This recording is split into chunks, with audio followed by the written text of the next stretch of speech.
Hello दोस्तों, नमस्कार। आप सभी का स्वागत है ओके प्लैनेट चैनल पे। इस वीडियो में हम लोग एनलॉन हेल्थकेयर आईपीओ के बारे में डिटेल में रिव्यू करेंगे। इस वीडियो में हम लोग देखेंगे कि ये कंपनी करती क्या है। उसके बाद हम ये देखेंगे कि इस कंपनी के आईपीओ से रिलेटेड इंपॉर्टेंट डेट्स क्या हैं, इस आईपीओ में पर शेयर का प्राइस क्या निर्धारित किया गया है, इस कंपनी के फाइनेंशियल्स को भी हम गो थ्रू करेंगे और उसके बाद हम देखेंगे कि कंपनी का जीएमपी कैसा चल रहा है।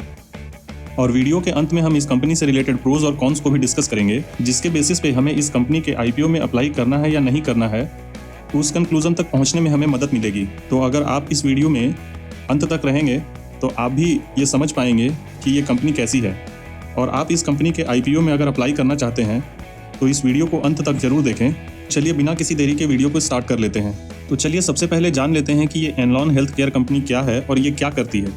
तो दोस्तों, ये कंपनी बेसिकली फार्मास्यूटिकल सेक्टर से बिलोंग करती है और ये कंपनी एक्टिव फार्मास्यूटिकल इंग्रेडिएंट्स और फार्मास्यूटिकल इंटरमीडिएट्स बनाती है। तो अगर आसान शब्दों में कहें तो ये कंपनी वो केमिकल बनाती है जिनका इस्तेमाल दवाइयों के बनाने में होता है। इस कंपनी की शुरुआत 2013 में हुई थी और इनका मैन्युफैक्चरिंग यूनिट राजकोट यानी गुजरात में देखने को मिलता है। इस कंपनी के पास 65 से ज़्यादा कमर्शियल प्रोडक्ट्स हैं और ये कंपनी भारत के अलावा 15 से ज़्यादा अलग कंट्रीज़ में भी एक्सपोर्ट करती है। अब चलिए कंपनी के ओवरव्यू को देख लेने के बाद हम आईपीओ से रिलेटेड इंपॉर्टेंट चीज़ों को कवर कर लेते हैं। एनलॉन हेल्थ केयर लिमिटेड का आईपीओ एक मेन बोर्ड आईपीओ है और इस आईपीओ के थ्रू कंपनी लगभग 121.03 करोड़ जुटाने वाली है। और ये पूरा का पूरा आईपीओ एक फ्रेश इशू है। इसका मतलब ये हुआ कि सारा का सारा पैसा कंपनी के ग्रोथ के लिए यूज होने वाला है। इस आईपीओ का फेस वैल्यू 10 रुपीज़ पर शेयर देखने को मिल रहा है, यानी कंपनी चाहे तो फ्यूचर में कभी स्प्लिट भी ला सकती है।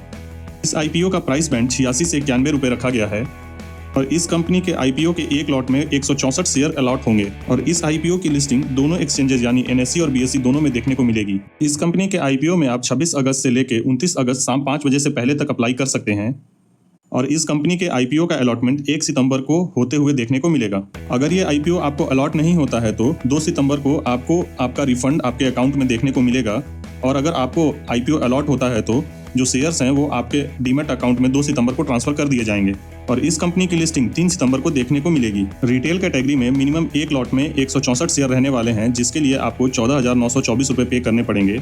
वहीं रिटेल कैटेगरी में मैक्सिमम आप 13 लॉट्स के लिए जा सकते हो, जिसके लिए आपको 1,94,012 रुपये पे करने होंगे। वहीं स्मॉल एचएनआई कैटेगरी में मिनिमम 14 लॉट का रहने वाला है, जिसके लिए आपको 2,08,936 रुपये पे करने पड़ेंगे। वहीं स्मॉल एचएनआई कैटेगरी में मैक्सिमम 67 लॉट्स का रहने वाला है, जिसके लिए आपको 9,99,908 रुपये पे करने होंगे। और वहीं बिग एचएनआई कैटेगरी में 68 लॉट का रहने वाला है, जिसके लिए आपको 10,14,832 रुपये पे करने होंगे। इस कंपनी के आईपीओ से रिलेटेड रिजर्वेशन की बात करें तो क्यूआईबी कैटेगरी के लिए 75% रखा गया है और रिटेल कैटेगरी के लिए ओनली 10% का रिजर्वेशन रखा गया है और वहीं एनआईआई कैटेगरी में 15% का रिजर्वेशन रखा गया है। तो देखा जाए तो इस आईपीओ का साइज भी बहुत छोटा है, यानी 121 करोड़ का देखने को मिल रहा है और उसमें भी रिटेल कैटेगरी के लिए ओनली 10% का ही रिजर्वेशन रखा गया है। तो इस आईपीओ में अलॉटमेंट मिलना बहुत ही ज़्यादा मुश्किल होने वाला है। अब चलिए इस कंपनी के फाइनेंशियल्स पे एक नज़र डाल लेते हैं। इस कंपनी का टोटल इनकम फिनेंशियल ईयर 2023 में 113 करोड़ देखने को मिल रहा था, जो कि फिनेंशियल ईयर 2024 में ये घट के 66.69 करोड़ देखने को मिला है और फिनेंशियल ईयर 2025 में ये बढ़ के वापस से 120.46 करोड़ देखने को मिल रहा है। यानी अगर टोटल इनकम की बात करें तो इसके टोटल इनकम में कंसिस्टेंसी देखने को नहीं मिल रही है। जहां फिनेंशियल ईयर 2023 के मुकाबले 2024 में गिरावट देखने को मिली, वहीं 2024 के मुकाबले 2025 में अच्छी खासी तेजी देखने को मिल रही है। प्रॉफिट आफ्टर टैक्स की बात करें तो 2023 में प्रॉफिट आफ्टर टैक्स 5.82 करोड़ देखने को मिल रहा था, जो कि 2024 में बढ़ के 9.66 करोड़ देखने को मिला है और वही 2025 में ये बढ़ के 20.52 करोड़ देखने को मिल रहा है। यानी profit after tax continuously growing phase में देखने को मिल रहा है और इसमें कंसिस्टेंट जंप देखने को भी मिल रहा है। रिजर्व्स और सरप्लस की बात करें तो जहां 2023 में माइनस में रिजर्व्स और सरप्लस देखने को मिल रहा था, जो कि -4.63 करोड़ था, वो 2024 में बढ़ के 5.03 करोड़ देखने को मिला है और वही 2025 में ये बढ़ के 40.57 करोड़ देखने को मिल रहा है। यानी रिजर्व्स और सरप्लस में 2023 के बाद अच्छी खासी जंप देखने को मिली है। अब अगर टोटल बोरोइंग पे नजर डालें तो 2023 में 66.39 करोड़ का टोटल बोरोइंग था, जो कि 2024 में बढ़ के 74.56 करोड़ देखने को मिला और वही 2025 में ये घट के 58.35 करोड़ देखने को मिल रहा है। इसका मतलब ये हुआ कि करंट ईयर में कंपनी ने टोटल बोरोइंग को अच्छे खासे ढंग से कम किया है। ये कंपनी के लिए एक पॉजिटिव इंडिकेटर के रूप में देखा जाता है। तो ओवरऑल इस कंपनी के फाइनेंशियल हेल्थ को स्टडी करने में मुझे ये समझ में आया कि कंपनी का टोटल इनकम थोड़ा इनकंसिस्टेंट था, बट कंपनी ने अपने एक्सपेंसेस को अच्छे से मैनेज किया, जिसकी वजह से profit after tax consistently growing phase में देखने को मिल रहा है और कंपनी ने साथ के साथ में रिजर्व्स और सरप्लस को भी बढ़ाया है और बोरोइंग को कम किया है। जो कि इस कंपनी के एक हेल्दी फाइनेंशियल हेल्थ को दिखाता है। अब चलिए इस कंपनी से रिलेटेड और भी कुछ की परफॉर्मेंस इंडिकेटर पे नज़र डाल लेते हैं। इस कंपनी का ROE 40.45% देखने को मिल रहा है, वहीं ROCE 21.93% देखने को मिल रहा है। डेब्ट टू इक्विटी रेशियो 0.73 है और पैट मार्जिन की बात करें तो 17.06% देखने को मिल रहा है और EBITDA मार्जिन 26.88% देखने को मिल रहा है। प्राइस टू बुक वैल्यू की बात करें तो 4.51 देखने को मिल रहा है। इस कंपनी का EPS प्री IPO 5.15 है, जो कि पोस्ट IPO 3.86 हो जाएगा और वहीं PE रेशियो की बात करें तो प्री IPO में ये 17.67 देखने को मिल रहा है, वहीं पोस्ट IPO 23.57 हो जाएगा। कंपनी जो ये 121 करोड़ का IPO लाने वाली है और जो ये 121 करोड़ वो जो कंपनी जुटाएगी, उस पैसों का वो कहाँ इस्तेमाल करने वाली है, उससे रिलेटेड कंपनी ने इन्फॉर्मेशन दिया है कि उसमें से लगभग 30.72 करोड़ रुपए का वो इस्तेमाल कैपिटल एक्सपेंडिचर और प्रपोज एक्सपेंशन के लिए करने वाली है और 5 करोड़ का इस्तेमाल वो जो उन्होंने पहले से बोरोइंग लेके रखा हुआ है उसके पेमेंट के लिए करने वाले हैं और 43.15 करोड़ रुपए का इस्तेमाल वो वर्किंग कैपिटल रिक्वायरमेंट के लिए करने वाले हैं और बाकी का जो पैसा बचा रहेगा उसका इस्तेमाल जनरल कॉर्पोरेट पर्पसेस के लिए होने वाला है। अब चलिए इस कंपनी के IPO के GMP पे एक नज़र डाल लेते हैं।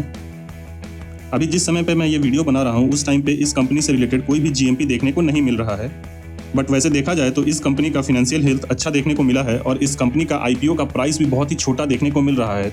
तो जब ये IPO मार्केट में अप्लाई करने के लिए एक्टिव हो जाएगा तो उस टाइम पे इसके GMP में पॉजिटिव डेवलपमेंट देखने को मिल सकता है। तो देखिए दोस्तों, इस कंपनी के IPO से रिलेटेड ऑलमोस्ट सारे पॉइंट्स को हमने कवर कर लिया है। तो चलिए दोस्तों, समराइज फॉर्म में इस कंपनी से रिलेटेड प्रोज और कॉन्स को भी देख लेते हैं, जो इस कंपनी के IPO के रिव्यू करने के बाद मुझे समझ में आ रहा है। सबसे पहले प्रोज की बात करें तो कंपनी का फाइनेंशियल स्ट्रॉन्ग देखने को मिल रहा है। दूसरे प्रोज की बात करें तो कंपनी फार्मास्यूटिकल सेक्टर से बिलोंग करती है, जो कि एक ग्रोथ सेक्टर है। थर्ड प्रोज की बात करें तो IPO का वैल्यूएशन भी अट्रैक्टिव देखने को मिल रहा है। और फोर्थ प्रोज की बात करें तो ये बहुत ही ज़्यादा इंपॉर्टेंट नहीं है, बट साइकोलॉजिकली अगर आप देखें तो इस कंपनी के IPO का पर शेयर का जो प्राइस रखा गया है वो बहुत ही ज़्यादा छोटा रखा गया है। तो यूजुअली आप देखोगे कि इस छोटे प्राइस को देख के रिटेल इन्वेस्टर बहुत ही ज़्यादा अट्रैक्ट होते हैं। तो हो सकता है कि इस छोटे प्राइस की वजह से इसके IPO के GMP में एक सिग्निफिकेंट जंप देखने को मिल सकती है फ्यूचर में। जहाँ पे भी प्रोज होता है वहाँ पे कॉन्स भी देखने को मिल जाता है। तो चलिए इस कंपनी से रिलेटेड जो मुझे कॉन्स देखने को मिल रहा है उस पर भी एक नज़र डाल लेते हैं। सबसे पहले कॉन्स की बात करें तो जिस सेक्टर से ये कंपनी बिलोंग करती है उसमें कंपटीशन बहुत ही ज़्यादा रहता है। दूसरे कॉन्स की बात करें तो अगर आप देखेंगे तो इस कंपनी का मैन्युफैक्चरिंग यूनिट जस्ट एक ही जगह में देखने को मिल रहा है। तो इसका मतलब ये हुआ कि कंपनी काफ़ी हद तक एक प्लांट पे ही डिपेंडेंट है और आने वाले समय में कभी भी उस प्लांट से रिलेटेड कोई भी इशू निकल के आता है तो इनका टोटल प्रोडक्शन रुक सकता है। और थर्ड कॉन्स की बात करें तो ये बेसिकली कंपनी से बिलोंग नहीं करता है, बट अभी का जो मार्केट कंडीशन है और जिस तरह से US प्रेसिडेंट फार्मास्यूटिकल्स से रिलेटेड कंपनियों पे डिफरेंट टाइप के टैरिफ को इम्पोज करने की बात करते हैं तो उसका भी इम्पैक्ट इस कंपनी के IPO पे देखने को मिल सकता है। सारे चीज़ों को कवर करने के बाद, इवन प्रोज और कॉन्स को देखने के बाद, अब लास्ट में यही सवाल आता है कि इस IPO में हमें अप्लाई करना चाहिए या नहीं करना चाहिए। तो देखिए, वैसे तो देखा जाए तो रिटेल कैटेगरी में इस IPO को मिलना बहुत ही ज़्यादा टफ होने वाला है, बट फिर भी अगर आप इस कंपनी के IPO में अप्लाई करना चाहते हैं तो इस कंपनी के IPO में अप्लाई करने के लिए जो लास्ट डेट निर्धारित किया गया है उस समय पे जो GMP देखने को मिले उस बेसिस पे ही आप अपना डिसीजन बनाएं। क्योंकि अगर हम शॉर्ट टर्म की बात करें या फिर लिस्टिंग गेन की बात करें तो वो टोटली करंट मार्केट कंडीशन पे डिपेंड करता है और कंपनी का अगर GMP अच्छा देखने को मिल रहा होगा तो उस कंडीशन में अगर आप अप्लाई करेंगे और अगर आपको ये IPO अलॉट होता है तो शॉर्ट टर्म में लिस्टिंग गेन देखने को मिल सकता है।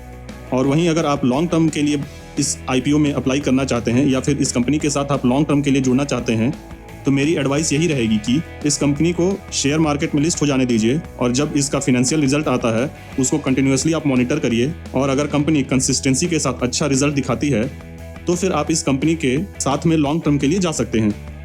देखिए दोस्तों, ये जो मैंने वीडियो बनाया है जस्ट फॉर एजुकेशनल पर्पज़ के लिए है। इस वीडियो के थ्रू जो भी इंटरनेट पे अवेलेबल डाटा है वो मैंने आपको दिखाया है। मेरी आपसे रिक्वेस्ट रहेगी कि आप किसी भी IPO में अप्लाई करने से पहले एक बार आप खुद से भी स्टडी कर लें या फिर आप अपने पर्सनल फाइनेंशियल एडवाइजर की सलाह जरूर लें। मेरे द्वारा बनाया गया कोई भी वीडियो किसी भी IPO में अप्लाई या अवॉइड करने के लिए कोई रिकमेंडेशन नहीं होता है। मेरे वीडियो का सारा कंटेंट जस्ट एजुकेशनल पर्पसेस को ध्यान में रखते हुए बनाया गया होता है। तो अगर अभी तक आप इस वीडियो में बने हुए हैं तो इसके लिए धन्यवाद। मिलते हैं किसी और वीडियो में, तब तक के लिए धन्यवाद। जय हिंद।